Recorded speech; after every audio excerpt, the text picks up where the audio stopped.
بسم اللہ الرحمن الرحیم۔ اللہ تعالیٰ سب سے زیادہ محبت کن سے کرتا ہے سنو، فرمایا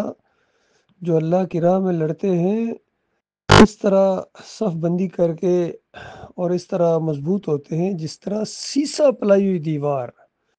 دیکھیے، پہلے مثال کو سمجھیں پھر آپ اس آیت کو بھی سمجھ جائیں گے۔ جس طرح ذوالقرنین علیہ السلام نے یا رحمۃ اللہ علیہ نے وہ جو جہاد کے لیے نکلے، ایک قوم ایسی ملی جنہوں نے درخواست کی کہ آپ ہمارے اور یاجوج ماجوج کے درمیان ایک دیوار بنائیں تاکہ وہ ہماری طرف نہ آ سکیں۔ اس کے لیے ہم آپ کو خرچہ بھی دیں گے۔ تو انہوں نے کہا مجھے خرچے کی ضرورت نہیں ہے، مجھے جو اللہ نے دیا ہوا ہے وہ بہت زیادہ ہے، بس تم مین پاور دو اور دیکھو پھر میں کیا کرتا ہوں۔ تو انہوں نے پتھروں کی، ایسے مضبوط پتھروں کی، یہاں غور کریں، اگر وہاں کمزور پتھر لگائے جاتے تو کیا وہ دیوار مضبوط ہوتی؟ ہرگز نہیں۔ مضبوط پتھر لگائے گئے اور اس کے بعد اس کے اندر سیسا ڈال دیا گیا پگھلا کے، یعنی تانبا یا لوہا اس کے اندر ڈال دیا گیا، جو اس کی جو سوراخ ہوتے ہیں اس کے اندر جب وہ گیا تو اس کے بعد ایسی دیوار بنی۔ تو اللہ تعالیٰ نے اس دیوار کی تعریف کی اور کہا کہ یہ ایسی دیوار ہے کہ توڑنا تو ان کے بس کی بات نہیں ہے، اور اوپر سے چھلانگ لگا کے آنا ان کے لیے اور ہی ناممکن ہے۔ پھر ذوالقرنین علیہ السلام کے منہ سے نکلوایا کہ یہ میرے رب کا فضل ہے، میرے رب کا فضل ہے جو یہ کام میں نے کیا ہے، اور جب میرے رب کا وہ فیصلے کی گھڑی آ جائے گی تو ہر چیز کو وہ مالک ملیا میٹ کر دے گا، یہ دیوار بھی ٹوٹ جائے گی۔ تو اس طرح ایک ایمان کی یاد بھی تازہ کی اور صحابہ کرام کی اس خواہش کو سامنے لایا، مالک کہ دیکھو تم اللہ کا پیارا بننا چاہتے ہو نا، اور تم محبوب ترین بننا چاہتے، یہی تو جوش تھا ان کے اندر، ایک دوسرے سے آگے بڑھنے کا مقابلہ تھا ہمیشہ، ابو بکر صدیق اور عمر بن خطاب کے درمیان کہ کون آگے بڑھتا ہے، اور کیوں نہ مقابلہ ہوتا، بلکہ اللہ نے یہ مقابلہ کروایا ہے، کہا کہ آگے بڑھو، ایک دوسرے سے آگے بڑھنے کی کوشش کرو، مالک کی ان جنتوں کو حاصل کرنے کے لیے جن کی چوڑائی زمین اور آسمان جتنی ہے۔ اندازہ لگائیے، چوڑائی جب یہ ہے تو پھر لمبائی کا خود ہی اندازہ لگا لو، 60 میل اونچے محلات اللہ نے مومنوں کے لیے تیار کر کے رکھے ہوئے ہیں۔ جنت الفردوس کا اعلیٰ درجہ تو بنائے مجاہدین کے لیے اللہ تعالیٰ نے، جس کے اوپر اللہ کا عرش ہے، وہاں جاتے ہیں مرنے کے بعد شہید ہونے والے۔ تو یہ وہ صحابہ کرام تھے اللہ کے بندوں، وہ جب کسی علاقے کو فتح کرتے تھے تو نبی علیہ السلام نے علی رضی اللہ تعالیٰ سے کہا کہ جاؤ اور پوری اسلامی مملکت کے اندر کوئی قبر جس نے سر اٹھایا ہوا ہے اس کو توڑ دو، نیچے کرو، اس کو مورتیوں کو توڑ دو جو اللہ کے ساتھ شریک ٹھہرائی جا رہی ہیں،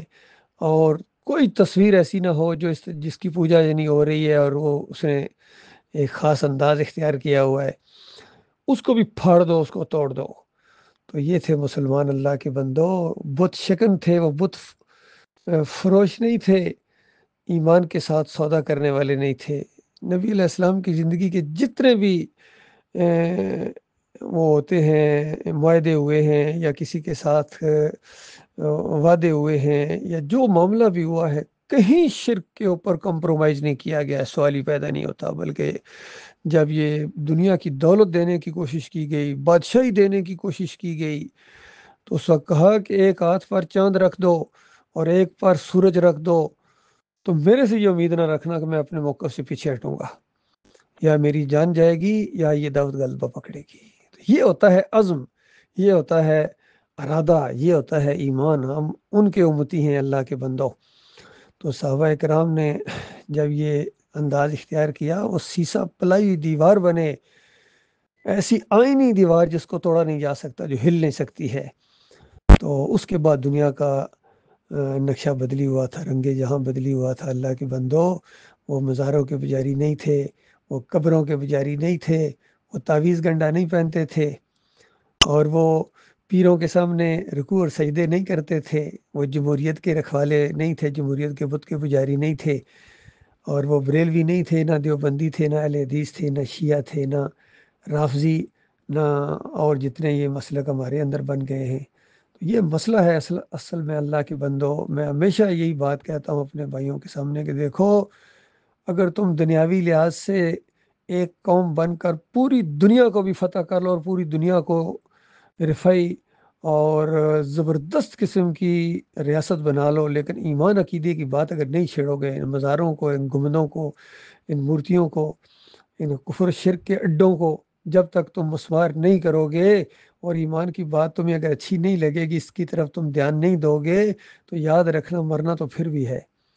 مرنے کے ساتھ وہ آگ لگے گی جو بجھائے نہ بجھے گی۔ یہ اصلی مسئلہ ہے اللہ کے بندو، یہ معاملہ ہے۔ میں ہمیشہ یہ مثال دیتا ہوں جب کبھی اس ایمان عقیدے کی بات ہوتی ہے کہ دیکھو، ایک تارا سنگھ جب افواج پاکستان میں آیا تو یہ مجھے ابھی تک یاد ہے، پاسنگ آؤٹ پریڈ کے اوپر ہمارے اس وقت کے وزیر اعظم نے جب اس سے ہاتھ ملایا اور شاباش دی اور کہا کہ یعنی تم پاکستانی فوج میں آئے ہو، افسر بنے ہو، تو تمہاری کیا یعنی اب خواہش ہے یا کس طرح تم محسوس کر رہے ہو؟ تو اس نے کہا میں بہت بڑا خوش قسمت ہوں، پہلا سکھ ہوں جو افواج پاکستان میں افسر بنا ہوں، اور اب یہی میری خواہش ہے کہ بس پہلا سکھ شہید بھی میں ہو جاؤں۔ تو اندازہ لگائیے، اس کو یہ نہیں بتایا گیا اس وقت کہ دیکھو تم شہید وہ والا نہیں ہو سکتے، ہاں شہید ہو کے جہنم میں چلے جاؤ وہ علیحدہ بات ہے، لیکن وہ شہادت جو جنت میں لے کے جاتی ہے وہ تم نہیں لے سکتے ہو، تو وہ تو خالص ایمان کے ساتھ ہوتی ہے۔ اور یہ میری ایسی بات ہے کہ ہر ایک اس کو مانتا ہے، ہر ایک اس کو مانتا ہے، پوری دنیا کے آج جو مسلمان ہیں یہ اس بات کو مانتے ہیں کہ ایک سکھ اگر جتنی بھی مرضی بہادری کے ساتھ وہ لڑے گا، اس کو آپ ظاہری بات ہے بہادری کے ساتھ جو بھی لڑتا ہے اس کو پھر نشان حیدر بھی دیتے ہو، نشان حیدر کے انبار لگا دو اس کے، تو یہ آپ بھی مانتے ہیں کہ وہ جنت نہیں جا سکتا ہے۔ اسی طرح یہ کامران مسیح ہے، جتنی مرضی زبردست، میں کہتا ہوں ایسی کارکردگی کوئی دکھا ہی نہیں سکتا اپنے وطن کے لیے یا اپنی پروفیشنل لائف کے اندر، لیکن بتاؤ مجھے جو عیسیٰ علیہ السلام کو اللہ کا بیٹا مانتا ہے، اللہ کو ذات کی گالی دیتا ہے، اور جب یہ اگر جان اس کی چلی جائے تو کیا یہ جنت جائے گا؟ آپ سب کا جواب یہ ہوگا جنت نہیں جا سکتا ہے، لیکن پھر ساتھ کہتے ہیں بھائی ایسی باتیں نہیں ہونی چاہیے۔ بھائی ایسی باتیں پھر کب کرو گے؟ کیا وہ اس وقت کرو گے جب تمہارا یہ وقت، ایک زندگی جو ملی ہے یہ جب ختم ہو جائے گی، شرک کے اوپر جب مر جاؤ گے تو اس وقت یہ باتیں ایمان عقیدے کی کرو گے؟ اس وقت تو واپس نہیں آ سکو گے۔ اس لیے یہ اصلی مسئلہ ہے میرے پیارے بھائیوں، ایک وقت آنے والا ہے ساری انسانیت ختم ہو جائے گی، پوری کائنات کو درم برم کر دیا جائے گا، یہ پوری زمین ملیا میٹ کر دی جائے گی، پہاڑ ختم ہو جائیں گے، سمندروں میں آگ لگا دی جائے گی، درخت ختم، سارے جتنے بھی ایئر بیسز ہیں آج پوری دنیا کے جتنے ایئرپورٹس ہیں سارے ختم کر دیے جائیں گے، ریلوے اسٹیشن ختم کر دیے جائیں گے، اور جو کچھ ہے زمین ایک چٹیل میدان ہوگی، جب دوبارہ سارے کے سارے انسان زندہ ہوں گے، آدم علیہ السلام کے بچے، تو ساری وہی فوجیں موجود ہوں گی جو دنیا میں لڑتی بھی رہی ہیں، آپس میں ایک دوسرے کے ساتھ حملے کرتے رہے ہیں، تلواروں سے لڑتے رہے ہیں، نیزوں سے لڑتے رہے ہیں، تیر برساتے رہے ہیں ایک دوسرے کے اوپر، اور آج کے دور میں ٹینک چڑھاتے رہے ہیں، گولے برساتے رہے ہیں، فضائی حملے کرتے رہے ہیں، سب کچھ کرتے رہے ہیں، لیکن اب وہاں کیا ہوگا؟ سارے ننگے کھڑے ہوں گے اللہ کے بندوں، بتاؤ کیوں کرنے کی ہمت نہیں ہوگی کسی کی، اور بات نہیں کر سکے گا؟ اس وقت جو فیصلہ ہونے والا ہے میں اس کی بات کر رہا ہوں، اس وقت فیصلہ ہوگا ایمان خالص کے اوپر اللہ کے بندوں، اور اللہ کے علاوہ جو کسی اور کی بندگی کرتا تھا، چاہے سورج کا پجاری، چاند کا پجاری، ستاروں کا پجاری،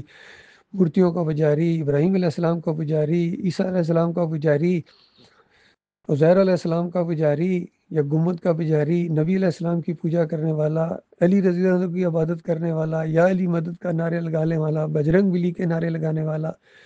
یا غوث کی پکارے لگانے والا، 11ویں کھانے والا اور پرشاد کھانے والا، مورتی کا پجاری ہو یا قبر کا پجاری ہو یا گنبد کا پجاری ہو، ان سب کو جہنم کی آگ کے اندر دھکیل دیا جائے گا، ان کی ساری عبادت گاؤں سمیت، اور ان کی ساری جتنی مورتیوں اور قبروں اور گنبدوں سمیت جب ہمیشہ کی آگ کے اندر جلو گے نا، خون اور پیپ کی وادیوں کے اندر جب غوطے تمہیں دیے جائیں گے، اس وقت تمہارے یہ میڈل جو یہ وردیاں اور تمہارے یہ جتنے آج کے کارنامے ہیں یہ نہیں دیکھے جائیں گے۔ پہلی بات یہ ہوگی کہ بتاؤ من ربک، تمہارا الہ کون تھا، تمہارا معبود کون تھا، تمہارا داتا کون تھا، تمہارا دستگیر کون تھا، تمہارا مشکل کشا اور حاجت روا کون تھا، کس کو مدد کے لیے پکارتے تھے بغیر واسطے وسیلے کے؟ بتاؤ، تو اس وقت کیا بنے گی؟ اس وقت تمہیں میری یہ باتیں یاد آئیں گی۔ بہرحال اپنے اپنے نصیب کی بات ہے، جو غور و فکر کرے گا وہ ایمان کا راستہ اختیار کرے گا۔ اللہ تعالیٰ ہماری حفاظت فرمائے، ہمارے ملک کی حفاظت فرمائے، سب انسانیت کو اللہ تعالیٰ ایمان خالص عطا فرمائے، تاکہ مرنے سے پہلے یہ ایک دفعہ کہہ دیں لا الہ الا اللہ محمد رسول اللہ، اور دل کی گہرائی سے کہیں، سوچ سمجھ کے کہیں کہ اللہ کے علاوہ کوئی معبود نہیں ہے، اللہ کے علاوہ کوئی پکارنے کے لائق نہیں ہے۔ تو یہ پکاریں ساری ختم ہو گئیں، یا اسماعیل کسنیل، یا لات بابا، یا منات بابا، یا علی مدد، بجرنگ بلی، سارے نعرے بالکل پاؤں کے نیچے رون دیے جائیں اللہ کے علاوہ جتنی یہ بندگیاں ہوتی ہیں اللہ کے بندوں، اور پھر محمد رسول اللہ، محمد صلی اللہ علیہ وسلم اللہ کے آخری رسول ہیں، یہ ہیں جنہوں نے ایمانوں میں انسانیت کی گویا خدمت کی ہے، ان کی رہنمائی کی ہے، ان کو ایمان کی طرف بلایا ہے، اور ان کے لیے دعائیں کی ہیں۔ ان کی پیروی ہوگی، یہ ہمارے قائد ہیں اور قائد اعظم ہیں، بس ان کے علاوہ کسی اور کی بندگی، کسی اور کی یعنی پیروی نہیں ہوگی، محمد صلی اللہ علیہ وسلم کے علاوہ کسی اور کی پیروی نہیں ہوگی، اور بندگی صرف اللہ کی ہوگی۔ یہ معاملہ جب تک نہیں کھل کے سامنے آئے گا، اور اس بنیاد کے اوپر جو جنگ ہوگی، یاد رکھیے اس بنیاد کے اوپر جو جنگ ہوگی وہ حق اور باطل کی جنگ ہے، اس کے علاوہ کوئی حق اور باطل کی جنگ نہیں ہے۔ باقی اپنے اپنے جو بھی ان کے سسٹم ہیں یا علاقے ہیں یا جو بھی مذہب ہیں، فرقے ہیں، ان کی جنگیں تو ہو رہی ہیں، اور یہ اللہ کا عذاب ہے۔ اللہ تعالیٰ اس طرح عذاب دیتا ہے انسانوں کو جب وہ اللہ کی طرف نہیں آتے ہیں، تو اللہ تعالیٰ غور و فکر کرنے کی توفیق عطا فرمائے۔